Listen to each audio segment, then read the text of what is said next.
দাউদ আলাইহিস সালামের কাছে বিচার নিয়ে আসলো। দাউদ আলাইহিস সালাম আল্লাহর পয়গম্বর, আবার বাদশাহ। সুলাইমান আলাইহিস সালাম পয়গম্বর, দুনিয়ার বাদশাহ। দাউদ আলাইহিস সালাম বাবা, সুলাইমান আলাইহিস সালাম হলেন সন্তান। দাউদ আলাইহিস সালামের কাছে বিচার, কি বিচার? আমার শস্যকে নষ্ট করে ফেলেছে অমুকের বকরির পাল। দাউদ আলাইহিস সালাম তদন্ত করলেন, কি পরিমাণ নষ্ট হয়েছে একটু তালাশ করে দেখো। তালাশ করে দেখা হলো, বের করা হলো, কই যেই পরিমাণ ফসলের নষ্ট হয়েছে, ফসলের ক্ষতি হয়েছে, এর সমপরিমাণ মূল্য আছে ওই ছাগলের পালের, সমপরিমাণ মূল্য আছে ছাগলের পালের। এই কথা শোনা মাত্রই দাউদ আলাইহিস সালাম তখন বললেন, তাহলে বিচার হলো ছাগলগুলি ওই জমির মালিককে দিয়ে দাও, জমির মালিককে ছাগলগুলি দিয়ে দাও।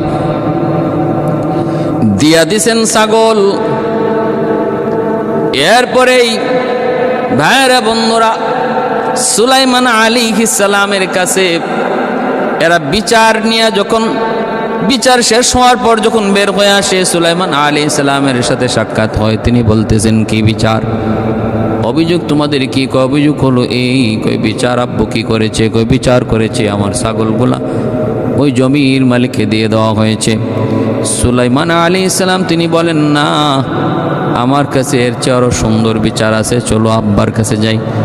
দাউদ আলাইহিস সালামের কাছে সুলাইমান আলাইহিস সালাম আয়েশা বলেন, বাবা, এর চেয়ে সুন্দর বিচার আমার কাছে আছে। আপনার বিচারটাও সঠিক, শরিয়া আইন মোতাবেক, বিন্দু পরিমাণও এর ভিতরে জুলুম হয় নাই, জুলুম আপনি করেনও নাই, তবে আমার বিচারটা এর চেয়ে আরো সুন্দর, আর চেয়ে সুন্দর। কেমনে একটু বলো তুমি? কয় সেই পথটা হলো, আগে দেখেন যেই পরিমাণ ফসল নষ্ট হয়েছে, এই ফসলি জমি ছাগল পালের মালিকের কাছে দিয়ে দেওয়া হবে, আর ছাগলগুলি জমির মালিককে দেওয়া হবে। ছাগলগুলি জমির মালিককে দেওয়া হবে, আর জমি দেওয়া হবে ছাগলের মালিকরে। এইবার জমি, ওই ছাগলের মালিক তারা জমি চাষাবাদ করবে, চাষাবাদ করবে কইরা যেই পরিমাণ ফসল ছিল ওই পরিমাণ পর্যন্ত তারা পরিচর্যা করে ফসলটাকে উঠাবে।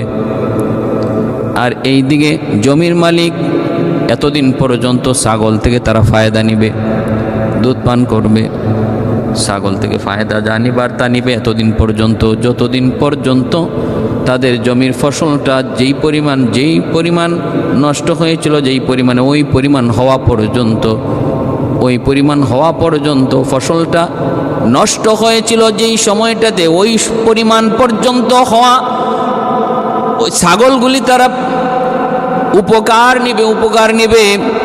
যেদিন ফসলটা ওই পর্যায়ে পৌঁছে আসবে, সেদিন জমির মালিক জমির দিয়ে দেওয়া হবে, জমির মালিককে জমি দিয়ে দেওয়া হবে, আর ছাগলের মালিককে ছাগল দিয়ে দেওয়া হবে।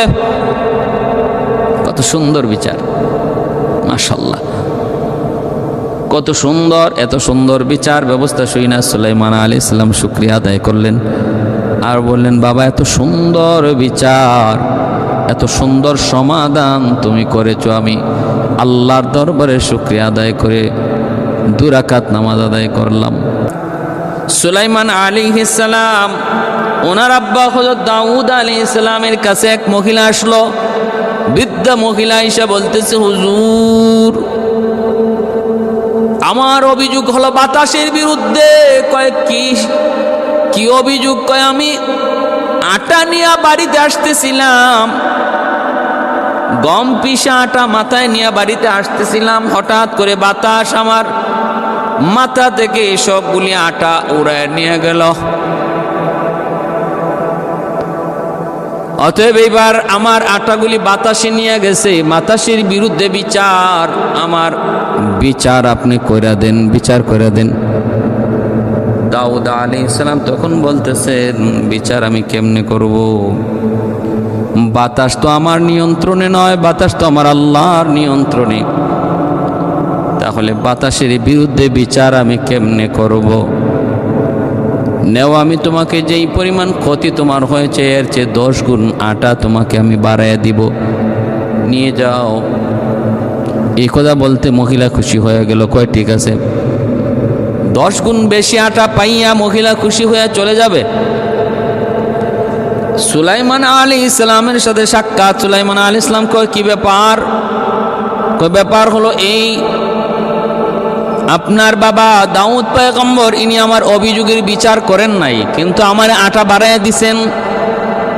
সুলাইমান আলাইহিস সালাম বলে তুমি যা বলো, আমি আমার অভিযোগের বিচার চাই, বিচার চাই, আমি আমার অভিযোগের বিচার চাই, বিচার।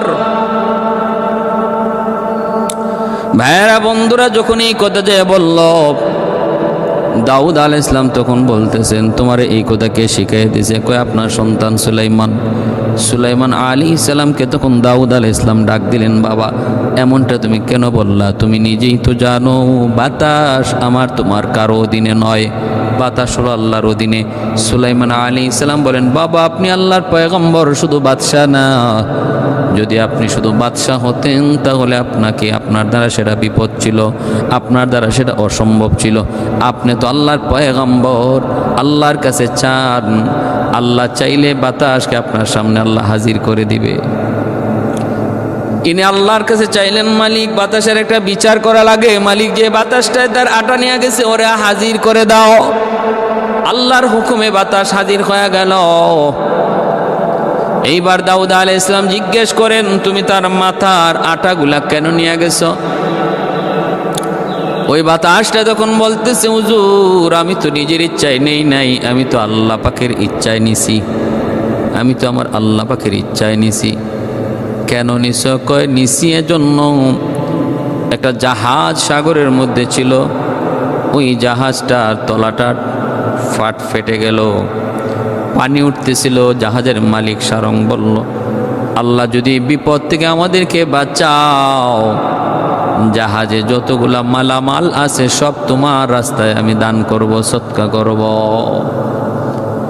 আল্লাহ পাক রব্বুল আলামিন আমি বাতাসকে আদেশ করলেন, ওই মহিলার মাথার আটাগুলি নিয়া আমি ওই যে ছিদ্র, জাহাজের ছিদ্রটা বন্ধ করেছি, ওইখানে নিয়ে পালাইছি, ছিদ্রটা বন্ধ হয়েছে, জাহাজটা ডুবে যাওয়া থেকে বেঁচে গেল, মানুষগুলা বেঁচে গেল, মালগুলা হেফাজত হলো।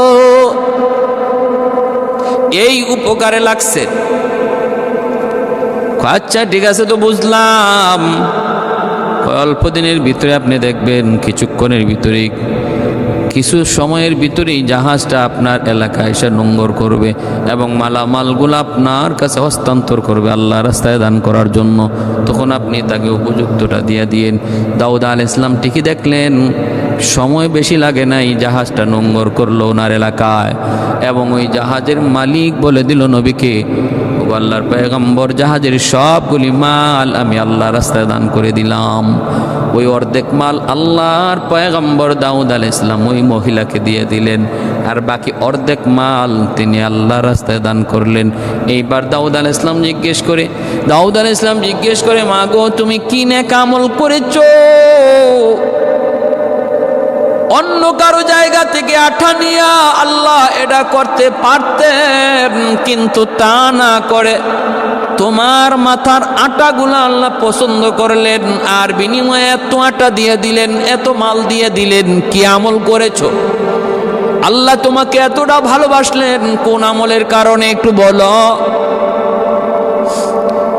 এইবার ওই বৃদ্ধা মহিলা বলতেছে, আল্লাহর পয়গম্বর, যদ্দূর মনে পড়ে আমি আমার ঘরে একজন খানা খাইতে বসলাম, একটা রুটি লইয়া, ওই অবস্থায় একটা ভিক্ষুক আইসা ভিক্ষা চাইলো, খানা চাইলো, আমি একটা রুটি তারে দিয়ে দিলাম যেটা আমার জন্য ছিল।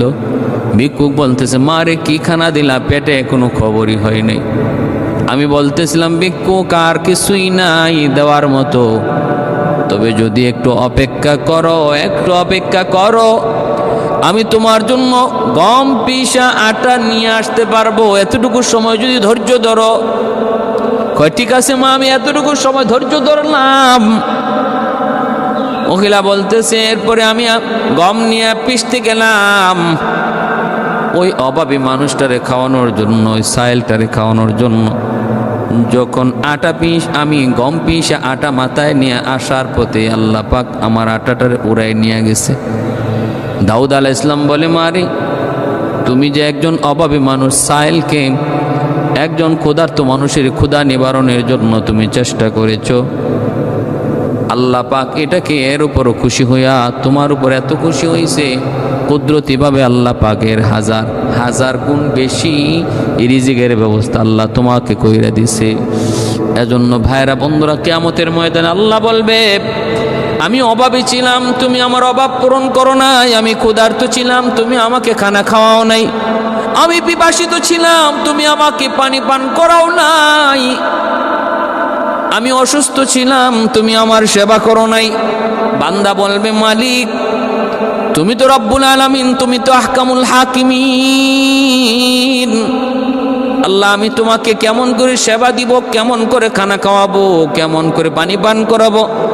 আল্লাহ তখন বলবেন, বুখারীর হাদিস, বুখারী শরীফের মধ্যে ইমাম বুখারী রহমতুল্লাহি আলাইহি হাদিস খানে এনেছেন। তখন সে বলবে, আল্লাহ বলবেন, অমুক অভাবী মানুষটা তোমার কাছে খানা চেয়েছিল, তুমি তারে খানা দাও নাই। তুমি যদি তারে খানা ঠিক মতো দিতা তাহলে আমাকে খানা খাওয়ানো হইতো। অমুক পিপাসিত মানুষ, তৃষ্ণার্ত একজন মানুষ পানি চাইছিল, তুমি যদি তারে পানি পান করাইতা আমি আল্লাহকে পানি পান করানো হইতো। ওই যে অমুক একজন অসুস্থ মানুষ, তুমি যদি ওই অসুস্থ মানুষটার সেবা করতা আমাকেই সেবা করা হইতো। ভাইরা বন্ধুরা, জন্য আল্লাহ বলে, ওয়া আম্মাস সাইলা ফালা তানহার। আল্লাহ বলে, না না, সাবধান, কোন সাইলকে কখনো কেউ ধমক দিও না, সাইলকে কেউ কখনো ধমক দিও না। আল্লাহ তার হাবিবকে উপদেশ দেয়, বন্ধু সাবধান, কোন সাইলকে কোনোদিন ধমক দেবা না। পারো না সেটা ভিন্ন কথা, বুঝায় শোনায় তারে বিদায় দাও, কিন্তু ধমক দিও না। আম্মা সাইলা ফালা তানহার, ধমক দিবা না, রূঢ় আচরণ করবা না। আল্লাহ নবী ব্যবস্থা করে দিছেন, ছিল না পাঠায় দিছেন। আমার মেয়ে ফাতেমার কাছে যাও, আমার কাছে কিছু নাই, যাও আমার মেয়ে ফাতেমার কাছে যাও, থাকতে পারে। ফাতেমার কাছে আসবে, সাইল কয়, আপনি যে আমারে পাঠাইতেছেন আপনার মেয়ের কাছে একটা সনদ দেন, সনদ। নবী বলে, কি সনদ? কয়, সাহাবী একজন দিয়া দেন, সালমান ফারসি রাদিয়াল্লাহু তাআলা আনহুকে নবী সাথে দিয়ে দিলেন। 350 বছর হায়াত, সাহাবীদের ভিতরে সবচেয়ে বেশি হায়াত পেয়েছেন হযরত সালমান ফারসি রাদিয়াল্লাহু তাআলা আনহু। সবচেয়ে বেশি সাহাবীদের পুরুষদের মধ্যে, আর নারী সাহাবীদের মধ্যে সবচেয়ে বেশি লম্বা হায়াত পেয়েছেন হযরত আসমা বিনতে আবি বকর রাদিয়াল্লাহু তাআলা আনহু। আম্মা জান আয়েশা সিদ্দিকা রাদিয়াল্লাহু তাআলা আনহার বোন আসমা রাদিয়াল্লাহু তাআলা আনহা সাহাবিয়াদের ভিতরে সবচেয়ে বেশি হায়াত পেয়েছেন। আর পুরুষদের মধ্যে লম্বা হায়াত পাইছেন সালমান ফারসি রাদিয়াল্লাহু তাআলা আনহু, এনাকে সাথে দিয়ে দিছেন। ওই সালমান ফারসি রাদিয়াল্লাহু তাআলা আনহু তিনি আয়েশা খাতুনে জান্নাতকে ডাক দিয়ে বলতেছেন, নবী পাঠাইছেন, ঘরে কিছু আসেনি সাইলকে কিছু দেওয়ার মতো। তিনি ঘর তালাশ করে দেখেন, দেওয়ার মতো কিছুই নাই। একটা চাদর ছিল, চাদরখানা দিয়া বলতেছেন, এই চাদরখানা নিয়ে যান, আর চাদরটা ইহুদির বাড়িতে বন্ধক রেখে কিছু ওই সাইলকে দিয়ে বিদায় করেন। এছাড়া আমার ঘরে দেওয়ার মতো কিছুই নাই। ইহুদির বাড়িতে নিয়ে তিনি চাদরটা দিলেন। চাদরটা দেখে ইহুদি অবাক হয়ে গেল। ইহুদি বলতেছে, সালমান, চাদরটা দেখে আমি চিনে ফেলেছি, এই চাদরটা হলো মুহাম্মদুর রাসূলুল্লাহর মেয়ে ফাতেমার চাদর।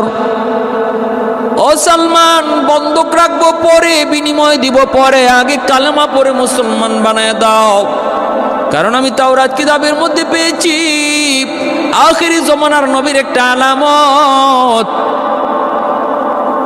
সাইল তার কাছে সওয়াল করবে, কিছুই থাকবে না, পাঠিয়ে দিবেন মেয়ের বাড়িতে। মেয়ের বাড়িতেও কিছুই নাই।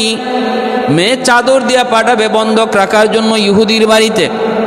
আমি এক ইহুদি, চাদরটাও চিনে ফেলেছি। অতএব তাওরাত কিতাবের ওই আলামতটাও আমার পাওয়া হয়ে গেছে, বাকি আর যতগুলি আলামত সব আমি পাইছি, এটাই বাকি ছিল। ও সালমান, দেরি করতে চাই না, তাড়াতাড়ি করে কালেমা পড়ায়া আমাকে নবীর দরওয়াজায় নিয়ে যাও। والليل में जुल्फ मोहम्मद का तरन्नुम والشمس में रुखसाराए अहमद का तरन्नुम والفجر में है सुबह रिसालत की बशारत والعصر में है दौर नबूवत की बशारत हर फूल में गेरूं ये मदीना का तबस्सुम शाखों की लचक में बेक़दा का तकल्लुम यासीन से मौला ने कभी उनको पुकारा हामीम कभी और कभी तौसीन इशारा। এজন্য আমার ভাইরা বলতেছিলাম, হযরত দাউদ আলাইহিস সালাম বলতেছে, মারে একজন সায়েলের অভাব পূরণ করার জন্য তুমি যে চেষ্টা করেছো, তদবির করেছো, এই কারণে আল্লাহর কাছে তোমার আমলটা এত পছন্দ হয়েছে, এত পছন্দ হয়েছে। ঠিক আছে, ঠিক আছে, বুঝলাম। এই হলো দ্বিতীয় নম্বর বিচার। 3 নম্বর বিচারটা হলো আমার ভাইয়েরা বন্ধুরা, 3 নম্বর বিচারটা হলো একজন সুন্দরী মহিলা দাউদ আলাইহিস সালামের কাছে বিচার নিয়ে আসলো, হুজুর আল্লাহ আমাকে সুন্দরী করে বানাইছে, রূপ দিছে, সৌন্দর্য দিছে, আল্লাহ আল্লাহ আমাকে রূপ দিছে, সৌন্দর্য দিছে, এটা আমার হাতের কোনো কামাই না, আমার হাতের কোনো কামাই না, আল্লাহর দেওয়া রূপ, আল্লাহর দেওয়া রূপ, আল্লাহর দেওয়া গুণ। আজকে আমার ওই রূপের কারণে আমি বড় বিপদে আছি। মানুষ আমাকে নিয়ে মন্দ করে, মন্দ কথা বলে, কেউ প্রিজিং করে, আমাকে নিয়ে বিভিন্ন ধরনের চিন্তা, কুচিন্তা, খারাপ চিন্তা করে। এখন আমি কি করব? মানুষের অস্থির বানায় ফেলতেছে, মানুষ আমাকে অস্থির বানায় ফেলতেছে, মানুষ আমাকে অস্থির বানায় ফেলতেছে। হুজুর আপনার কাছে আবদার। আমি কাজীর কাছে বিচার নিয়ে গেছিলাম, কাজী কি বিচার করবে? সেও আমার রূপ দেখে পাগল হয়ে গেল, আমার রূপ দেখে পাগল হইয়া কাজীও আমাকে বিয়ের প্রস্তাব দিয়ে বসছে। আমি কাজীকে বসলাম, কাজীকে বললাম, না না, আমি তোমার কাছে বিয়ে বসতে রাজি না, বিয়ে বসতে রাজি না। এই কাজীর বিরুদ্ধে অভিযোগ দিলাম আরেক কাজীর কাছে। ওই আরেক কাজী সেইটার বিচার কি করবে? সেও দেখা যায় আমার রূপে পাগল হইয়া আমাকে বিয়ে করার জন্য পাগল, প্রস্তাব দিয়া বসছে।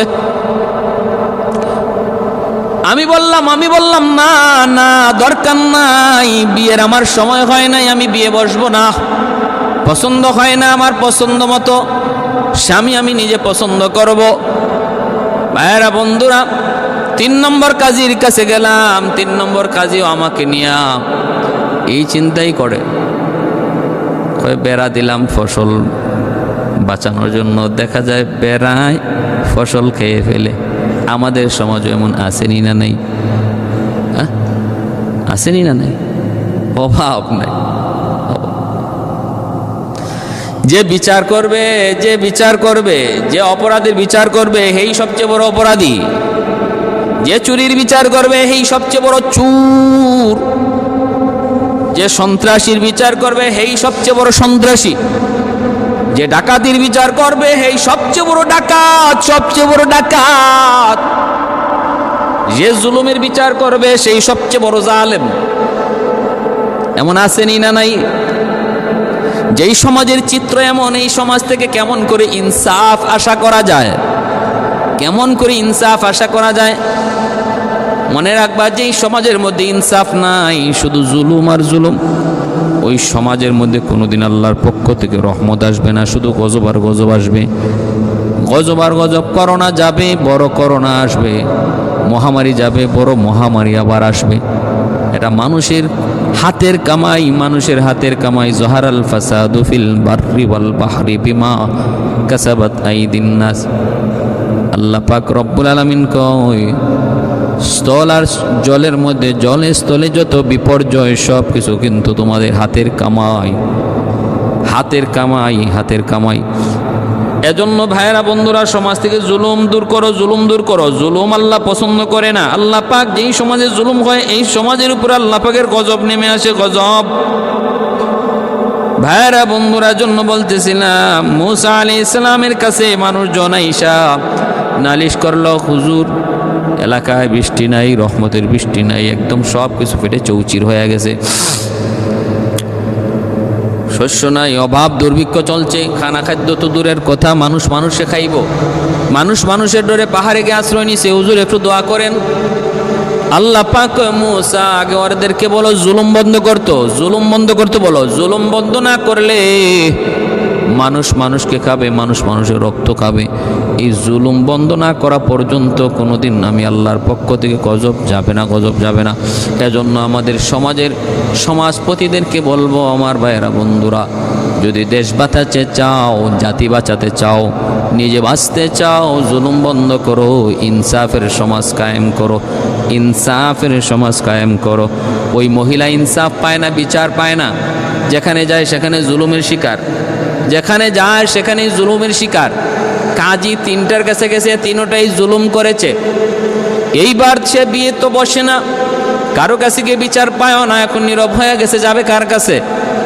উল্টা ওই কাজীরা, ওই তিনও কাজী যায়া দাউদ আলাইহিস সালামের কাছে বিচার দেয়, খলিফার কাছে বিচার দেয়, রাষ্ট্রপ্রধানের কাছে বিচার দেয়, কয় অমুক এলাকার এক মহিলা খুব সুন্দরী, কারো কাছে বিয়ে বসে না, কেমনে বসবে? তার চরিত্র খারাপ, চরিত্র খারাপ, মানুষকে সে পছন্দ করে না, সে পছন্দ করে কুকুরকে। সে কুকুরের সাথে মেলামেশা করে, মিথ্যা একটা তহমত দিয়ে দিল, মিথ্যা একটা তহমত দিয়ে দিল। আমাদের সমাজে এমন ভালো মানুষকে ফাঁসায় দেওয়ার জঘন্য চক্রান্ত সমাজে আসেনি না নাই? অহরহ অহরহ অপরাধী ঘুরে বেড়ায়, অপরাধী ঘুরে বেড়ায়, আর নির্দোষ মানুষটা জেল খাটে, আসেনি না নাই?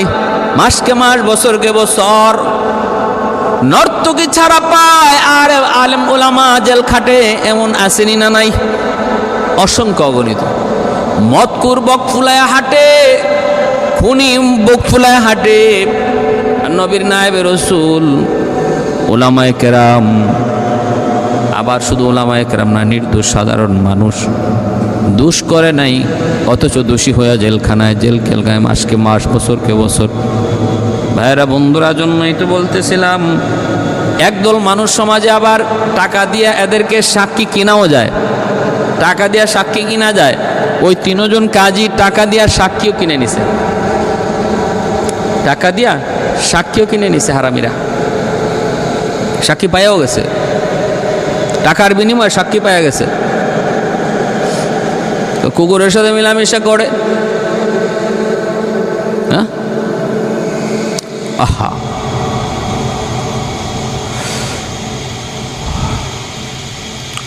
ভাইয়েরা আমার, পাকিস্তানের আদালতে এমন একটা মামলা ছিল, কয়েক বছর আগে আমি পত্রিকায় পড়েছি। পাকিস্তানের আদালতে মামলাটা ছিল, এক জজ সাহেবের কাছে এক মহিলার বিরুদ্ধে এরকম বিচার আসছে। কি বিচার? মহিলা কুকুরের সাথে জিনা করে। জজ সাহেব এনে পড়ছে বিপদে, মহিলা অস্বীকার করে, মহিলা অস্বীকার করে। জজ সাহেব পড়ছে এটা নিয়ে চরম বিপদে, যে এই মামলার রায় সে কি দিবে, মহিলা দোষী না নির্দোষ কেমনে প্রমাণ করবে। জজ সাহেবের বউ কয়, কি ব্যাপার এত টেনশন দেখাইতেছে? বলে, টেনশন করবো না, ঘটনা তো জটিল, এক মামলা আসছে। কি কয়? ঘটনা হলো এই, মামলা হলো এই। তো জজ সাহেবের বউ কয়, ঠিক আছে, আমার কাছে পাঠাও, আমি প্রমাণ করতে পারবো। ওই মহিলাকে জজ সাহেবের বউর কাছে আনা হয়েছে, সে তারে পরীক্ষা করছে। পরীক্ষা করে নাভির নিচে কুকুরের পায়ের নখের আঁচড় পাইছে। জজ সাহেবের বউ জানায় দিছে যে হ্যাঁ সত্যি সে কুকুরের সাথে মিলামেশা করে। জজ সাহেব রায় দিয়ে দিছে আদালতে, মহিলা দোষী, সে কুকুরের সাথে প্রমাণিত হয়েছে, সে কুকুরের সাথে মেলামেশা করে। কেমনে? আমার বেবিসাপ প্রমাণ করেছে।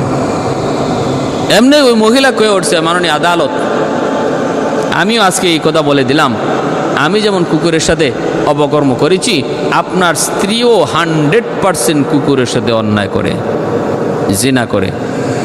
কারণ যে কুকুরের সাথে জিনা করে সেই শুধু এটা জানে, আর নতুবা কেউ জানে না, আর চেক করে এটা পাবেও না। আপনি আপনার স্ত্রীর নাভির নিচে কুকুরের আঁচড় পাবেন। জজ সত্যি তার স্ত্রীর নাভির নিচেও কুকুরে আঁচড় পেয়েছে। নাউজুবিল্লাহি মিন যালিক। এটা ইউরোপীয় কালচার, কুকুর পালা, কুকুরের সাথে বন্ধুত্ব করা, হাইওয়ানের সাথে বন্ধুত্ব করা, ইউরোপীয় কালচার। মানুষ নয়, জানোয়ার। মানুষের রুচি নয়, হাইওয়ানের রুচি।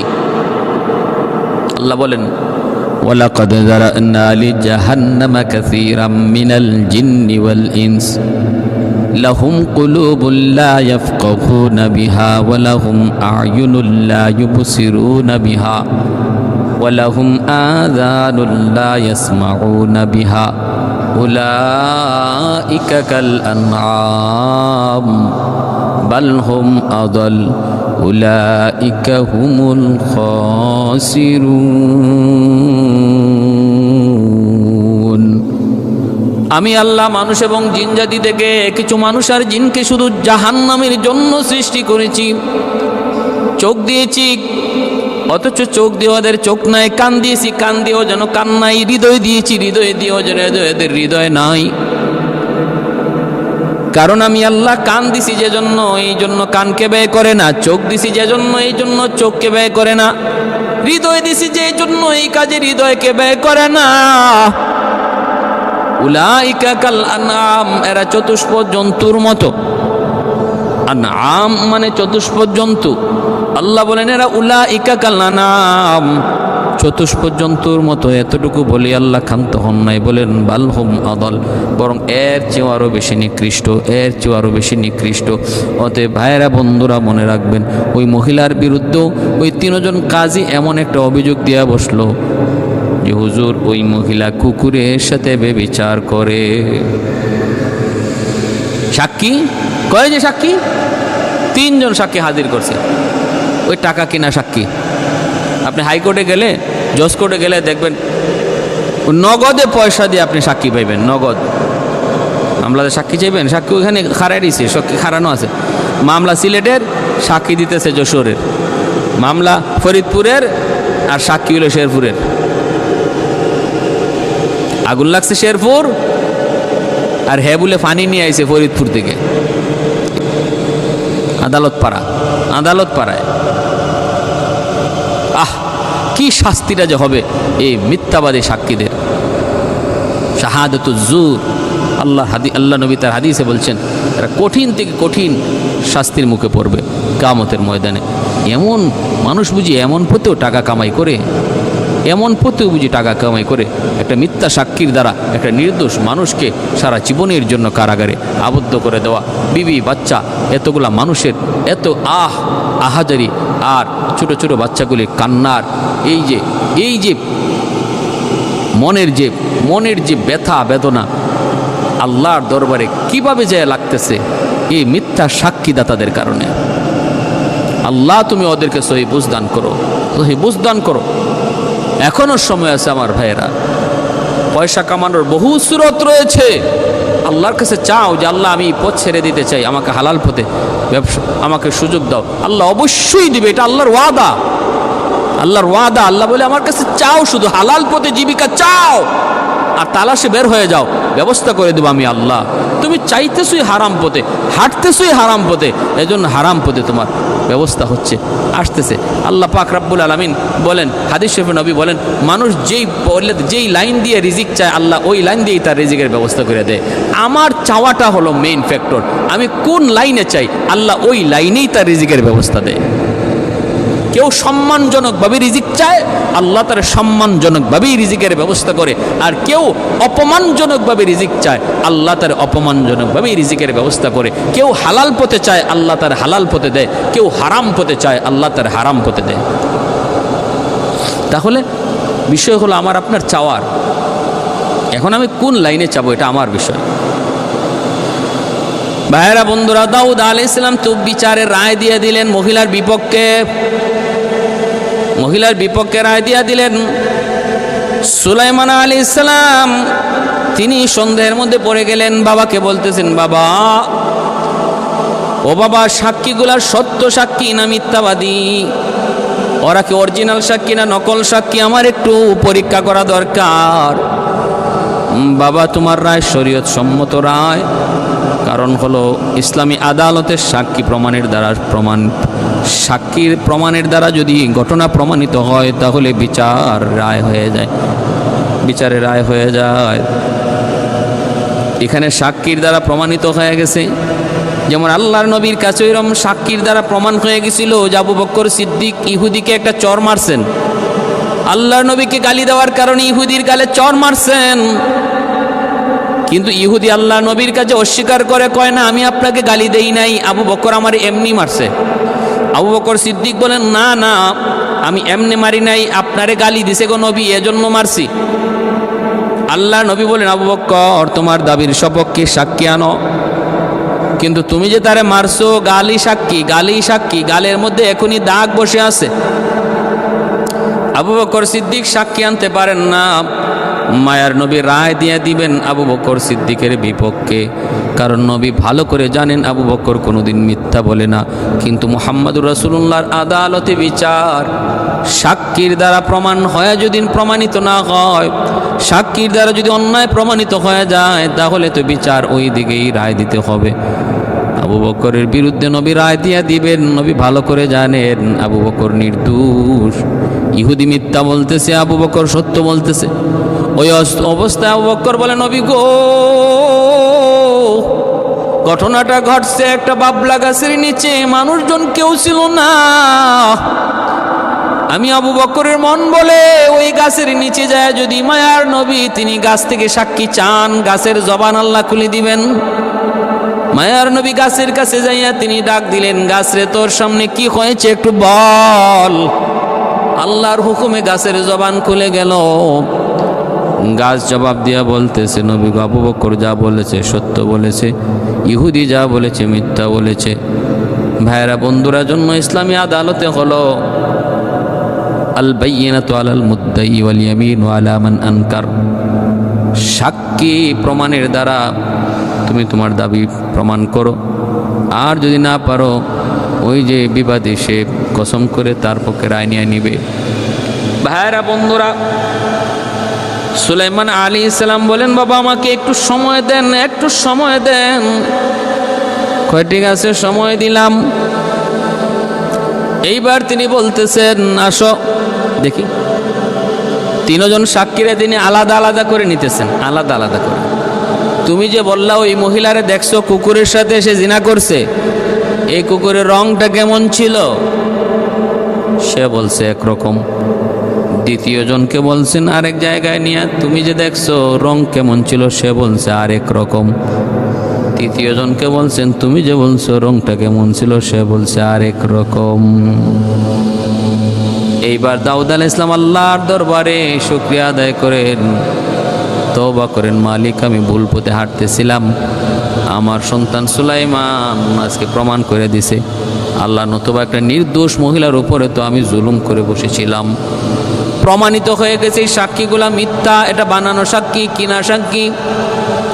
তিনজনের তিন কালার কইছে, কুকুরের কালার। ভাইরা বন্ধুরা, জন্য বলতেছিলাম আল্লাহর কোরআনের জ্ঞান যাদের ভিতরে থাকে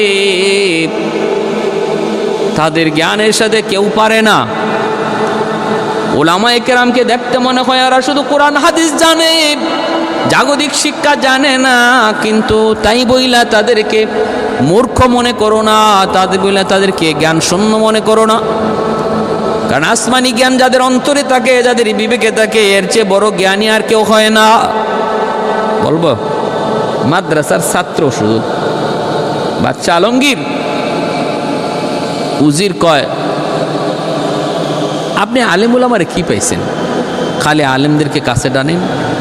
এই মৌলবীরা কি জানে? কিছু সমাজে এইরকম নাস্তিক আসেনি না নাই, মৌলবীদেরকে টিটকারি দিয়ে কথা কয়, কয় একটা ম্যাচ লাইট বানাইতে পারবে, একটা ম্যাচের কাঠি বানাইতে পারবে মৌলবীরা। আবার যখন জঙ্গির তহমত লাগায় তখন কয় না না ওরা বোমা বানাইতে জানে। একবার কয় ম্যাচের কাঠি বানাইতেছি নে, আরেকবার কয় বোমা বানাইতে জানে। যখন যে কথা বললে পরে মৌলবীরে ঘায়েল করা যায় তখন ওই কথাটা কয়। ওই হারামির দল, ওই নিয়েও হারামের দল, যারও সন্তানের দল বলে।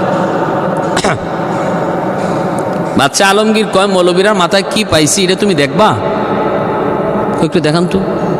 কত মন্ত্রী তুমি কই পুকুরে কয় গ্লাস পানি আছে বলো তো? মন্ত্রী কয় এটা কেমন প্রশ্ন, এই পুকুরে কয়েক গ্লাস পানি আছে এটা কেমন করে বলবো? গ্লাস ভরে ভরে পানি ফালাইতে হবে, তারপরে গণনা করে শেষে বলা যাবে কয়েক গ্লাস পানি আছে। এমন প্রশ্ন তো আমি আমার বাপ দাদা সদ্য গোষ্ঠীতেও শুনছি না। এটা আপনি কেমন প্রশ্ন করলেন? আর কোনো প্রশ্ন নাই? বাদশা এখন আইডিয়া আছে। আমার প্রশ্ন এটাই, তুমি পারবা কি না? কয় না পারবো না। করতে দেখো একটা মাদ্রাসার ছাত্র কেমনে পারে। ডাক দিছে, ও বাবা এদিকে আয়। কোন মাদ্রাসায় পড়ো? অমুক মাদ্রাসায় পড়ি। বাবা একটা প্রশ্ন করি বলবা? কয় কি প্রশ্ন? কয় পুকুরে কয় গ্লাস পানি আছে বলতে পারবা? মাদ্রাসার তালেব ইলম কয় স্যার এটা তো একবারে সহজ প্রশ্ন, ফানিবাত। মন্ত্রীর চোখ বড় বড় হয়ে গেছে, কয় কি? আমার প্রশ্ন শুই না পেট খারাপ হয়ে গেছে। আর মৌলবী কয় একদম পানিবাত। কও তো দেখি। কয় স্যার পুকুরটা যত বড়, গ্লাসটা যদি এত বড়ই হয় তাহলে মাত্র এক গ্লাস পানি। আর পুকুরটা যত বড়, গ্লাস যদি এর অর্ধেক হয় মাত্র 2 গ্লাস পানি। পুকুরটা যত বড়, গ্লাস যদি এর 3 ভাগের 1 ভাগ হয় তাহলে 3 গ্লাস পানি। 4 ভাগের 1 ভাগ যদি হয় গ্লাসটা তাহলে 4 গ্লাস পানি। এবার বাদশাহ মন্ত্রীরে করে, মন্ত্রী শুনলি আরো বলবে না এখানে থামবে? কয় না আর বলা লাগবে না স্যার, আমার বুঝ হয়ে গেছে। সে যে সিস্টেমে আসতেছে ছোট্ট গ্লাস পর্যন্ত আসতে ওর কোনো সমস্যা হবে না বলে দিতে পারবে। তখন আজকে থেকে আমি প্রমাণ পেলাম আলেম উলামার মাথার মধ্যে আসমানি জ্ঞান, 2 জাহানের জ্ঞান। আমরা ওদের সামনে মূর্খ, জাহেল। আমরা জাহেলে মুরাক্কাব। আলেমদের মাথায় অনেক জ্ঞান। ভাইরা বন্ধুরা, আরেকটা ঘটনা লেখছেন থানভী আলাইহির রহমাত তার কিতাবের মধ্যে। মাদ্রাসার নাজিম সাহেব হুজুরকে গ্রেপ্তার করে নিয়ে গেছে পুলিশ, গ্রেপ্তার করে নিয়ে গেছে। বড় হুজুর গিয়ে হাজির জজ সাহেবের সামনে, নাজিম সাহেব হুজুরের পক্ষে। উকিল কয় মাননীয় আদালত, এই হুজুর মুজুর দিয়া এই আদালতে কোনো আর্গুমেন্ট চলবে না, শুনানি চলবে না, উকিল ধরতে বলেন। বড় হুজুর বলতেছে স্যার আমরা বড় গরিব, উকিল ধরার মতো সামর্থ্য নাই। আমার নাজিম সাহেব হুজুরের পক্ষে আমি কথা বলতে চাই, একটু সুযোগ দিবেননি? প্রতিপক্ষ উকিল কয় না না না না, সম্ভবই না স্যার। হুজুর কি বলবে? এখানে বলতে হইলে এইরকম বোরকা লাগাইতে হয়, তারপরে কুটমুট লাগাইতে হয়, তারপরে মাননীয় আদালত, ইয়োর অনার, মাই লর্ড, কত কথা বলতে হয়। এগুলা মেসাব হুজুর কোত্থেকে বলবে? টাই নাই, টুই নাই, বোরকা নাই, উনি আইসে এখানে কথা কইব। মাননীয় আদালত কইয়া ডাকই দিতে পারবো না আপনারে। মাই লর্ড কওয়া চিনবই না, লর্ড কি জিনিস চিনে নাকি? হুজুর বলতেছেন না মাননীয় আদালত আমি একটু সময় চাই, আমি আমার মক্কেলের পক্ষে লড়বো। তখন মাননীয় আদালত তিনি একটু সদয় কইরা অনুমতি দিয়ে দিছে। ঠিক আছে আপনি কথা বলেন। তো এমনি উকিল কয় মাননীয় আদালত আমি বুঝছি আপনি তার অনুমতি দিয়ে দিবেন, তো আমার কিছু কথা আছে। আমার কিছু কথা হইল হুজুররা তো কারণ ওরা মানুষের দিল নরম করা খুব ভালো চিনে। হ্যাঁ, এই বাপ মার কথা কইয়া, জান্নাত জাহান্নামের কথা কইয়া, কবরের কথা কইয়া দিব একটু কাইন্দিয়া, আপনিও দিবেন কাইন্দিয়া। যখন আপনার দিল নরম হয়ে যাইব, মামলা রায় দিবেন কিতা, আপনি কান্দার চোটে রায় দিলাইবেন হুজুরের পক্ষে। অতএব মাননীয় আদালত, এই আদালতে হুজুরের লম্বা কথা কওয়ার কোনো সুযোগ নাই। এরকম কবরের কথা আর এরকম এই বাপমার কথা তুললিয়া এই আলোচনা করার কোনো সুযোগ এখানে দেওয়া যাবে না। খুব সংক্ষেপে বলতে হইব কথা। হ্যাঁ, সংক্ষেপে কথাগুলো বলতে হইব। আমি শুধু ওনাকে হ্যাঁ অথবা না এই কথাটা জিজ্ঞেস করব, কয়েকটা প্রশ্ন করব, এই প্রশ্নের জবাব উনি দিবে, আর এই প্রশ্নের জবাবটা উনি হ্যাঁ অথবা না কইয়া দিবে। এটা যদি রাজি হয় তাহলে আমি রাজি আছি। তখন আদালত জায়গায়, হ্যাঁ উকিল সাহেব আপনারা হান আর কইয়া জবাব দেওয়ার জন্য কিছু প্রশ্ন করবে, প্রশ্নের উত্তরটা আপনি হ্যাঁ অথবা না কইয়া জবাব দিবেন, এর বাইরে কিছু বলতে পারবেন না। পারবেন এটা? তখন হুজুর বলে, এটা কেমন কথা যে আমি শুধু হ্যাঁ অথবা না কইয়া জবাব দিব? এই এমনও তো কথা থাকতে পারে যে কথাটা হাও কওয়া যায় না, নাও কওয়া যায় না। উকিল এখন না দুনিয়ায় এমন কোনো কথাই নেই যে কথা হ্যাঁ অথবা না কইয়া কওয়া যায় না, মাঝখানে কোনো কথা নেই। আপনি এই যদি পারেন তাইলে করেন, নাইলে আপনার কথা এখানে শোনা যাবে না। তখন হুজুরের কথা, ঠিক আছে, আপনি যে বললেন পৃথিবীতে এমন কোনো কথা নাই যে কথা হ্যাঁ অথবা না কইয়া দেওয়া যায় না। আমি আপনার একটা কথা জিজ্ঞেস করব, একটা প্রশ্ন করব, আপনি হ্যাঁ অথবা না কইয়া জবাব দিয়েন তো, পারবেন? হ্যাঁ 100% পারবো। আপনি যে কোনো প্রশ্ন করেন, আমি হ বলবো অথবা ন বলবো, শেষ। কত ঠিক আছে, মাননীয় আদালত আপনারা শুনবেন। আমি একটা প্রশ্ন করি, আপনি হ্যাঁ অথবা না করে জবাব দিয়েন, দেখি কি প্রশ্ন করেন। প্রশ্ন হইল, আপনার বাবার একটা অভ্যাস ছিল মানুষের মসজিদে ঢুকে জুতা চুরি করা। আপনার বাবার জুতা চুরি করার অভ্যাস ছিল, এই অভ্যাসটা এখনো আছে না নাই? হ্যাঁ অথবা না করে জবাব দিবেন, হ্যাঁ অথবা না করে জবাব দিবেন।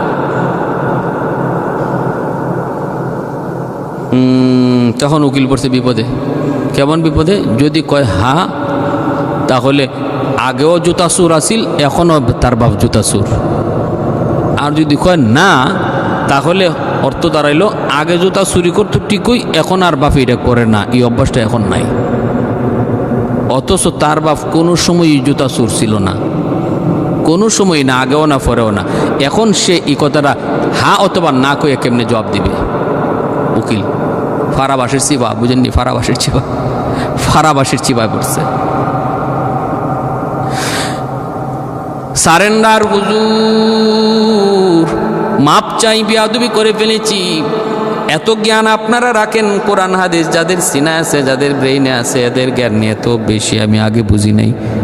মস্কারি করতাম, ঠাট্টা করতাম, মাপ চাইলাম। আমি আর জীবনে কোনোদিন কোনো হুজুরকে নিয়ে মস্কারি করব না, ঠাট্টা করব না, আর কোনোদিন মস্কারি করব না, ঠাট্টা করব না। মাপ চাই এই বইলা মাপ চাই হুজুরের কাছ থেকে বিদায় নিল। ভাইয়েরা বন্ধুরা, জন্য বলতেছিলাম, কোরআনওয়ালাদের সিনার মধ্যে আল্লাহ পাক যে জ্ঞান রেখেছে, ছোট্ট বালকের ব্রেইনের মধ্যে আল্লাহ পাক কোরআনের খাতিরে আল্লাহ পাক অতিরিক্ত জ্ঞান দেয়া রাখে।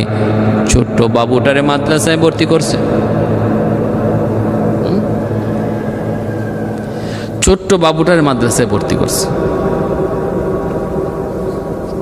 মায় মাদ্রাসায় ভর্তি করছে, আর বাবা হইল পুলিশ অফিসার।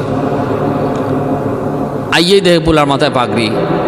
কি রে তোর এই পাগড়ি পরাইলো কে? কয় মা। কয় মা ভর্তি করছে কোথায়? কয় মাদ্রাসায়।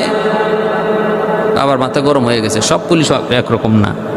আলহামদুলিল্লাহ এখন বহু পুলিশ অফিসার, বহু প্রশাসনের লোকের সন্তানরা মাদ্রাসায় পড়ায়, কারণ যুগ চেঞ্জ। আগের দিন নাই মৌলবীকে মস্কারি করার, টিটকারি করার এই দিন শেষ। এখন বড় বড় অফিসার, বড় বড় শিক্ষিত, বড় বড় শিল্পপতির বাচ্চারাও এখন মাদ্রাসায় পড়ে, কারণ ওরা ভালো করে এই কথা বুঝতে পারছে, চিনতে পারছে, জানতে পারছে যে সন্তানের হাতে বাপ মা জবাই হওয়া থেকে যদি বাঁচতে হয়, তাহলে একমাত্র পথ হলো কোরআনের পথ, আমার নবীর আদর্শের পথ। নতুবা ঐশীর মতো সন্তান জন্ম নেবে, মাহফুজুর রহমানের মতো পরিণতি ভোগ করতে হবে। সচিবকে প্রশ্ন করেছিল সাংবাদিক, ছেলেটারে মাদ্রাসায় পড়ান কেন? আপনার মতো সচিব হতে পারবে না। চান না আপনি আপনার মতো সচিব হোক? বাপে কয় সচিব বানাবো পরে, আগে জবাই হওয়া থেকে বাঁচি। জবাই হওয়া থেকে বাঁচার জন্য মাদ্রাসায় পড়াই। পত্রিকা দেখেন, সাংবাদিক প্রশ্ন করেছিল, ঢাকা শহরে 50,000 70,000 লক্ষ টাকা মাসে বেতন দিয়ে এখন মাদ্রাসায় পড়ায় এমন প্রতিষ্ঠানও আছে ঢাকা শহরে। এখন কমই মাদ্রাসা, মাসে 50,000 টাকা বেতন। কারা পড়ায়? শিল্পপতির বাচ্চা, শিল্পপতির সন্তান, বড় সচিবের সন্তান, বড় বড় অফিসারের সন্তান মাদ্রাসায় পড়াইতেছে। যুগ চেঞ্জ। যেভাবে গরিবের দিন ফিরে আইছে, ধনির দিন শেষ। ধনী একসময় কইতো কি, গরিবরে মস্কারি কইরা টিটকারি কইরা কইতো, এই পেরা ফকিন্নির বুত ফকিন্নি, ভাত খাইতে পারস না, 3 বেলা রুটি খাস, আবার আমার সাথে কথা কস। তখন আল্লাহ পাক গরিবরে কইছে, তুই ধৈর্য ধর, কিছুদিন ধৈর্য ধর, একটা দিন আসবে যেদিন তুই পেট ভরে ভাত খাইবি আর ও রুটি খাইব। দিন ঘুরে আইছে। কারণ গরিবে পেট ভরে ভাত খায় আর ধনী রুটি খায়। একজন রুটি খাওরা কইয়া গালি দিত এই ধনী গরিবরে, রুটি খাওরা। প্যারে হাজিরিন, ওই ছোট্ট বাচ্চাটা বাবা কয় ঠিক আছে চলো খাইতে, তোমার নানার বাড়ি যাই। ওই নানার বাড়িতে রওনা দিছে, মাথায় পাগড়ি। রাস্তায় বাপরে কয়, আব্বা আমার একটা আইসক্রিম কিনে দাও। বাপে দিছে আইসক্রিম কিনে, আইসক্রিম খাইতেছে, হাত থেকে মাটিতে পড়ে গেছে। সে উঠে খাইতে চাইছে, বাপে দিছে ধমক, হারামি তুই মাটিতে পড়ে গেছে এই জিনিস তুই লেখাস, ঘটনা কি তোর? এটা কে শিখাইলো? বড় হুজুর শিখাইছে। মাটিতে পড়ে যাওয়া কোনো জিনিস রিজিক যদি হয়, সেটা খাদ্যদ্রব্য হয়, তুইলা খাওয়া আমার নবীর সুন্নত, পরিষ্কার করে তুইলা খাওয়া নবীর সুন্নত। হয় বেটা রাখ, নবীর সুন্নত। মাটিতে পড়লে জিনিস পচা হয়ে যায়, আর এই জিনিস তুইলা খাইলে মানুষ অভদ্র হয়। মানুষ অভদ্র কইব মাটির জিনিস তুইলা খাইলে। তোমার আব্বা একটা নতুন আইসক্রিম কিনে দিব। বলা কয় ঠিক আছে আব্বা। মনে মনে কয়, আল্লাহ আমারে একটু সুযোগ করে দিও, আমার আব্বারে আমি সুন্নত শিখাইতাম, নবীর সুন্নত শিখাবো, একটু সুযোগ করে দিও। কিছু দূর যাবার পরে দেখা যায় রাস্তা পিছলা গায়ে পড়ে গেছে। মোটা পুলিশের বউ, চিকন হওয়ার তো কোনো কথাই ওঠে না, প্রশ্নই ওঠে না। পুলিশের বউ মোটা তো হবেই। পাশ দিয়ে পড়ে গেছে মাটিতে। এখন বাপ গেছে তোলার জন্য, পোলায় যায়, আব্বার হাত ধরে কয়, আব্বু মাটিতে পড়লে জিনিস পচা হয়ে যায়, পচা জিনিস উঠাইলে অভদ্র হয়, বাজার থেকে তোমার জন্য নতুন আম্মু কিনে দিমু। এখন বাপে বুঝছে, হয় হাই হাই হাই, আমার ছেলে আমারে কি শিখাইলো? কই কি শিখাইলে? কয় আব্বু নবীর সুন্নত শিখাইছি, পড়লে জিনিস পচে না, পড়া জিনিস উঠাইলে অভদ্র হয় না গো আব্বা। বাবা বুকে জড়ায় ধরছে, কয় বাবা আমি বুঝছি রে বাবা, বুঝছি, ও বাবা বুঝছি, আর কোনোদিন এমন কথা বলবো না। মান আহাব্বা সুন্নতি, আল্লাহ পাক আল্লাহ নবী রহমতের নবী বলে, যে আমার সুন্নতকে ভালোবাসলো সে আমি নবীর সাথে জান্নাতে থাকবে। নবীর সুন্নতকে আঁকড়ে ধরবো। এজন্য আমি বলতেছিলাম ভাইরা আমার, সুলাইমান আলাইহিস সালামের ঘটনা বলতেছিলাম। দাউদ আলাইহিস সালামের কাছে 3টা বিচার নিয়ে আসলো। 3টা বিচার ছিল অদ্ভুত বিচার। সুলাইমান আলাইহিস সালাম তিনিও সমাধান দিয়েছেন। দাউদ আলাইহিস সালামের সমাধানও শরীয়ত সম্মতই ছিল, তবে সুলাইমান আলাইহিস সালামের সমাধানটা আরও উত্তম ছিল। সুলাইমান আলাইহিস সালাম প্রমাণ করলেন, এই 3টা সাক্ষী হলো মিথ্যাবাদী সাক্ষী, প্রমাণ করলেন। তারপরে 3 জনকে উপযুক্ত শাস্তি দিয়া এই মহিলাকে বেকসুর খালাস ঘোষণা দেওয়া হলো। বেকসুর খালাস ঘোষণা দেওয়া হয়েছে। এই জন্য বলতেছিলাম, সুলাইমান আলাইহিস সালামের এই যে ঘটনা, এই আশ্চর্যজনক বিচার ব্যবস্থা, এর ভিতরে আমাদের শিক্ষণীয় আসেনি না নাই? শিক্ষণ। আল্লাহ আমাদের সবাইকে সর্বদা ইনসাফের সাথে বিচার করার, সব রকমের জুলুম থেকে বাঁচার তৌফিক আল্লাহ আমাদের সবাইকে দান করুন। ওয়া আখির দাওয়ানা আনিল হামদুলিল্লাহ।